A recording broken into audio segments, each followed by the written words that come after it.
बिहार में पहले चरण का मतदान संपन्न हो गया है और अब दूसरे चरण के मतदान के लिए हम आगे बढ़ रहे हैं। अलग अलग जगह पर, अलग अलग इलाकों में हम लगातार घूमते रहे, लोगों से बात करते रहे, किस मुद्दे पर लोग वोट कर रहे हैं वो आपको दिखाते रहे। लेकिन अब सवाल यह है कि पहले चरण के मतदान में कौन भारी पड़ा, एनडीए गठबंधन या इंडिया गठबंधन, महागठबंधन, वो भारी है? किसका पलड़ा भारी है, ये लाख टके का इस वक्त में सवाल है।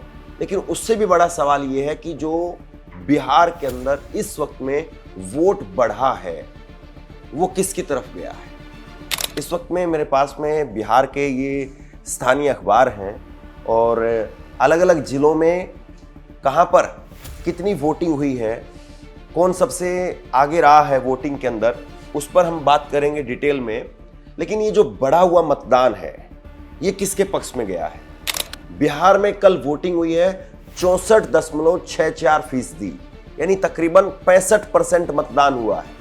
और ये आंकड़े जो है वो हो सकता है कि चुनाव आयोग और भी थोड़ा बढ़ा दे कि बाद में, कि ये जो डाटा आया था वो 10 बजे तक का था, उसके बाद में रिफाइन किया गया, चीज़ें और थोड़ी ठीक हुई, तो 65 या 66% या 65% तक आप मान करके चल सकते हैं कि ये मतदान गिना जाएगा पहले चरण का। 121 सीटें, 18 जिले हैं। लेकिन अब ये जो 65% का जो मतदान है, 64% का जो मतदान है, ये बिहार में सर्वाधिक है, सबसे ज्यादा मतदान है। पिछले चुनाव की अगर बात करें 2020 की, 5 साल पहले का जो चुनाव था, उससे 7% ये मतदान बढ़ गया है। अब ये 7% जो मतदान बढ़ा है वो किसके पक्ष में गया है? नीतीश कुमार जी अपनी पीठ थपथपा रहे हैं, नरेंद्र मोदी साहब अपनी पीठ थपथपा रहे हैं, तेजस्वी यादव वो अपनी पीठ थपथपा रहे हैं, राहुल गांधी वो अपनी पीठ थपथपा रहे हैं। यानी हर नेता इस बढ़े हुए मतदान को ये बता रहा है कि ये बढ़ा हुआ मतदान हमारे पक्ष में आया है।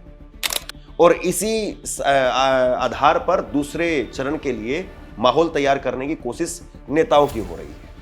लेकिन क्या फैक्टर है इसके पीछे? ये जो मतदान बढ़ा है इसके पीछे फैक्टर क्या है?